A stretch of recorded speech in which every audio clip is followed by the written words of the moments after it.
To si treba sadnúť. Toto bol plán urobiť 3 turnaje, teda zabezpečiť hráčom kvalitné zápasy, hlavne veľa zápasov, čo je výhoda na týchto turnajoch, že vlastne odohráte, teraz máme denne 2 zápasy, v Nemecku sme dokonca hrali 3 zápasy za deň, takže o to ide, aby si zahrali, porovnali sa. Hej, tí chlapci majú každý svoje návyky, zlozvyky, ktoré sa nedajú samozrejme za 2 dní odstrániť, takže to je vec, že treba ich sledovať, vybrať tých najlepších a keď sa dá, ich podporiť.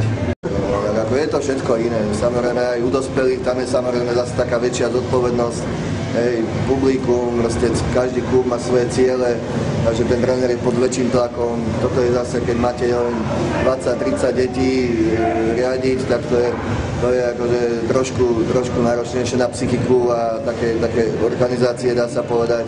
Není to úplne profesionálne, hej, to sa nedá, každý samozrejme robí podľa možností, v rámci možností, takže, ale ako mňa to baví, mňa to naplňa, je to takisto hokej, takže super.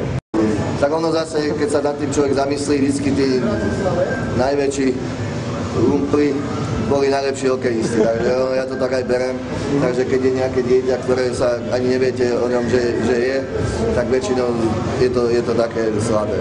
Takže ako snažíme sa ich vychovávať, vlastne na toto aj je, že popri tom hokeji ich vlastne aj vychovávame a vštepujeme ich také aj hokejové, aj mimo hokejové teda návyky.